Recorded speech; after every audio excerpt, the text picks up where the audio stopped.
dipanggil Adel. Saya dari kelompok 9. Di sini saya akan menjelaskan pada poin yang pertama, yaitu karakteristik pendidikan Islam. Apa sih yang dimaksud dengan karakteristik? Karakteristik diambil dari kata Yunani, yaitu charis, yang berarti to angelic, yang mana diterjemahkan oleh eklos and sadeli dengan mengukir, melukis, memahat, atau menggoreskan.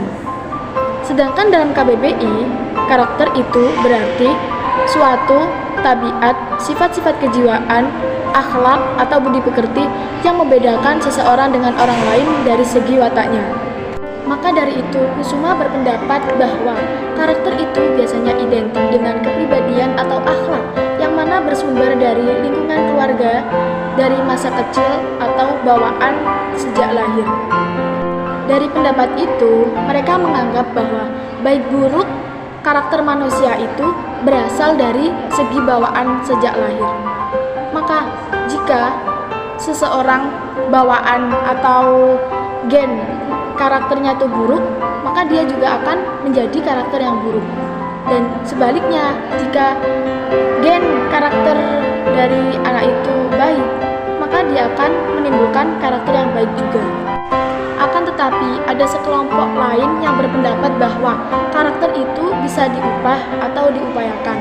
Maka dari itu, pendidikan berkarakter itu sangat penting supaya bisa mengubah karakter seseorang menjadi lebih baik lagi. Ligona mengatakan bahwa karakter mulia itu meliputi pengetahuan tentang kebaikan yang mana dapat menimbulkan suatu komitmen atau niat terhadap kebaikan yang akhirnya dia benar-benar bisa melakukan kebaikan kepada seseorang. Kedua, dasar-dasar pendidikan karakter dalam Islam. Seperti dijelaskan di atas bahwa karakter itu identik dengan akhlak. Dalam perspektif Islam, karakter atau akhlak mulia merupakan buah yang dihasilkan dari proses penerapan syariah atau ibadah dan muamalah yang dilandasi oleh fondasi akidah yang kokoh. Ibarat seperti bangunan. Karakter atau akhlak merupakan kesempurnaan dari bangunan tersebut setelah fondasi dan bangunannya kuat. Jadi, tidak mungkin karakter mulia akan terwujud pada diri seseorang jika ia tidak memiliki akidah dan syariah yang benar. Seorang muslim yang memiliki akidah atau iman yang benar pasti akan mewujudkan pada sikap dan perilaku sehari-hari yang didasari oleh imannya. Sebagai contoh, orang yang beriman kepada Allah, dia akan melakukan semua perintahnya dan akan menghindari semua larangannya. Dengan demikian, ia akan menjadi orang yang bertakwa, yang selalu berbuat baik dan menjauhi hal-hal yang dilarang. Begitu juga orang yang beriman kepada malaikat, kitab, rasul, dan hari akhir, yang secara benar akan menjadikan sikap dan perilakunya terarah dan terkendali, sehingga ia benar-benar mewujudkan akhlak mulia atau karakter yang baik dalam kehidupannya. Baik buruk karakter manusia itu tergantung pada tata nilai yang dijadikan pijakannya. Abu al-Ala al-Maududi membagi sistem moralitas menjadi dua bagian. Yang pertama, sistem moral yang berdasar pada kepercayaan kepada Tuhan dan timbul dan kehidupan setelah mati. Yang kedua, sistem moral yang tidak mempercayai Tuhan dan timbul dari sumber-sumber sekuler. Jadi, kesimpulan pada poin pertama yaitu peserta didik harus bisa memahami nilai-nilai karakter mulia dalam bentuk sikap dan perilakunya untuk diterapkan pada kehidupan sehari-hari.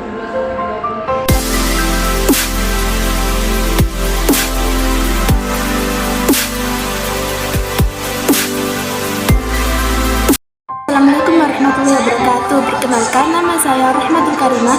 Saya dari kelompok 9 mata kuliah dasar-dasar pendidikan. Di dalam video ini saya akan menjelaskan tentang perkembangan dan kebijakan pendidikan Islam. Apa sih arti pengembangan itu? Pengembangan yaitu proses atau cara atau proses berkembangnya sesuatu yang artinya mekar. Dan apa sih kebijakan itu? Kebijakan yaitu merupakan bentuk turunan dari kata yang memiliki arti bijak. Dalam Kamus KBBI atau Kamus Besar Bahasa Indonesia, kebijakan memiliki arti menggunakan akal budinya. Diartikan sebagai policy yang berarti plan of action, rencana kegiatan, dan statement of aims, pernyataan yang diarahkan. Dalam buku Ramyulis dan Syamsul Nizar dijelaskan bahwa pendidikan berasal dari bahasa Yunani, yaitu pedagogi, yang berarti bimbingan yang diperuntukkan untuk anak-anak. Pendidikan merupakan hal yang sangat penting sebab biasanya kualitas kecerdasan manusia dilihat dari seberapa besar kemauan seseorang tersebut mengenyam pendidikan. Tidak hanya itu, dengan adanya pendidikan, manusia juga dapat mencapai pemenuhan kebutuhan hidupnya dengan cara bekerja. Bukan hal yang istimewa lagi jika banyak orang berlomba-lomba untuk mengenyam pendidikan setinggi-tingginya. Terbukti dari adanya salah satu pendidikan yang mengatur tentang pendidikan. Peraturan tersebut tertera dalam UUD 1945 pasal 31 ayat 1 disebutkan bahwa tiap-tiap warga negara berhak mendapatkan pengajaran. Kebijakan pendidikan Islam di Nusantara masa Orde Baru. Pada tahun 1967, Menteri Agama mengeluarkan kebijakan untuk menegrikan sejumlah madrasah dalam semua tingkatan dari tingkat ibtidaiyah sampai aliyah. Sejumlah madrasah menjadi negeri dengan rincian madrasah ibtidaiyah negeri menjadi MIN, madrasah sanawiyah negeri menjadi MTSN, dan madrasah aliyah agama Islam negeri menjadi MAAIN. Dengan memberikan status negeri, tanggung jawab pengelolaan menjadi beban pemerintah, tetapi pengaturan dan kontrol atas madrasah-madrasah itu menjadi lebih efektif. Kebijakan pendidikan Islam di masa reformasi. Pada tahun 1994, kebijakan kurikulum pendidikan agama ditempatkan di seluruh jenjang pendidikan menjadi mata pelajaran wajib sejak SD sampai perguruan jenjang pendidikan SD. Terdapat 9 mata pelajaran termasuk pendidikan agama. Di SMP struktur kurikulumnya juga sama, di mana pendidikan agama masuk dalam kelompok program pendidikan umum. Demikian halnya itu tingkat SMA, di mana pendidikan agama masuk dalam kelompok program pengajaran umum bersama pendidikan Pancasila dan kewarganegaraan, bahasa dan sastra Indonesia, sejarah nasional dan sejarah umum, bahasa Inggris, pendidikan jasmani dan kesehatan, matematika, IPA, fisika, biologi, kimia, IPS, ekonomi, sosiologi, geografi, dan pendidikan seni.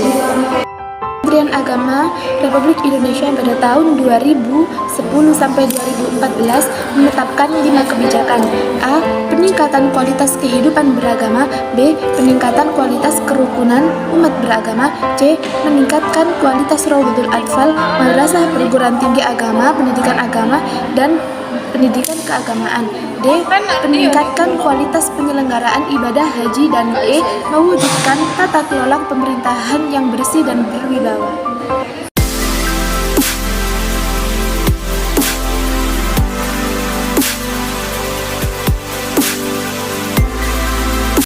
Halo, saya Sadida Milatina dari kelompok 9 akan menjelaskan mengenai terwujudnya pendidikan Islam. Pendidikan yang dulu dinilai masyarakat sebagai bentuk penyelenggaraan pendidikan yang bercerabut dari akar budaya bangsa, dan akhirnya masyarakat Indonesia sepakat untuk menuntut pembelajaran agama diajarkan kembali, dan usaha untuk mengembalikan eksistensi pembelajaran agama ini terbit pada UU nomor 4 1950 dan peraturan bersama Menteri Pendidikan dan Kebudayaan dengan Menteri Agama pada tanggal 16 Juli 1951 yang menjamin adanya pendidikan agama di sekolah negeri yang kini terus berlangsung di seluruh jenis pendidikan. Pengembangan yang dilakukan oleh sekolah, madrasah, dan pesantren terkait mewujudkan tujuan pendidikan Islam difungsikan untuk berlomba-lomba dalam kebaikan dan takwa. lembaga pendidikan sekolah, madrasah, dan pesantren ini saling bekerja sama dalam memberikan masukan terkait permasalahan pengembangan pendidikan agama.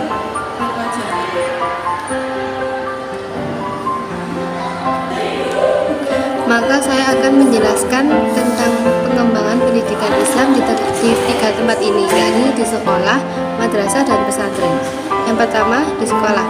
Masyarakat mengharapkan agar pendidikan agama selain membelajarkan ibadah, juga diharapkan dapat membangun moral siswa di sekolah. Beberapa yang lain menganggap masalah moralitas ini bermuara pada masalah pendidikan agama yang tidak diberikan secara optimal karena ketidakcocokan agama antara guru dan siswa. Dan jika agama sudah diberikan secara proporsional, artinya serius kejadiannya mungkin akan berbeda. Dan di beberapa sekolah juga terdapat kelemahan-kelemahan pendidikan agama yang sama tetap saja menghantui, seperti masalah keterbatasan waktu dan metode pembelajaran. Jika ada pertanyaan bagaimanakah pembelajaran agama di sekolah dengan durasi waktu 2 jam per minggu, sementara lingkungan di sekolah dan di rumah ataupun di masyarakat akan membuat seorang siswa menghadapi suasana yang berbeda-beda. Nah, dan siswa yang memperoleh pendidikan agama hanya dari bangku sekolah bisa rawan terhadap 3 kemungkinan, yaitu pertama, siswa akan menjadi manusia yang agamis yang terkungkung karena seluruh ajaran agamanya berlawanan dengan lingkungan sekitarnya. Yang kedua, siswa akan menjalankan agama yang sesuai tetapi secara bercampur baur. Yang ketiga, siswa akan mengabaikan ajaran agama yang telah didapatnya di sekolah tadi. Nah, sampai di sini maka perlu nasihat dari keluarga untuk mendukung, membantu, dan melengkapi pendidikan agama yang diperoleh siswa dari sekolah. Lepas dari berbagai kelemahan pendidikan agama di sekolah umum, banyak penyelenggara sekolah umum yang akhirnya melekatkan suasana sekolah menjadi wahana terpadu pembelajaran agama, seperti kemunculan sistem madrasah. Contohnya seperti ada SD Islam, SMP Nurul Hidayah, atau SMA Islam Terpadu. Nah, sistem tersebut itu merupakan terapi pengembangan pendidikan agama agar kelemahan yang biasa terjadi tersebut bisa diatasi. Tetapi siapapun bisa menerka dengan mengandalkan 2 jam pembelajaran per minggu tadi. Kiranya masalah pendidikan agama mungkin kondisinya tidak akan jauh berbeda. Dari sini guru-guru agama harus mencari terapi untuk proses pendidikan agama di masa depan. Nah, tempat kedua adalah madrasah. Salah satu pendidikan formal yang bercirikan Islami adalah madrasah, yang asal-muasalnya tidak jauh dari lingkungan pesantren. Kemunculan madrasah dipandang menjadi salah satu indikator penting bagi perkembangan positif kemajuan prestasi budaya umat Islam, mengingat realitas pendidikan. Sebagaimana terlihat pada fenomena madrasah yang sedemikian maju adalah cerminan dari keunggulan capaian keilmuan intelektual dan kultural potensi madrasah dalam pembangunan Indonesia yang utuh, sangat besar dan selalu diperhitungkan oleh masyarakat modern. Adapun upaya yang disebut dengan modernisasi pendidikan Islam yang gagasan awalnya diambil menurut Husni Rahim pada 2005, yakni pertama mengadopsi dari sistem lembaga pendidikan modern pada masa Belanda yang hampir menyeluruh untuk menciptakan sekolah-sekolah umum model Belanda. Dan yang kedua, muncullah madrasah-madrasah modern yang secara terbatas juga mengadopsi dari model pendidikan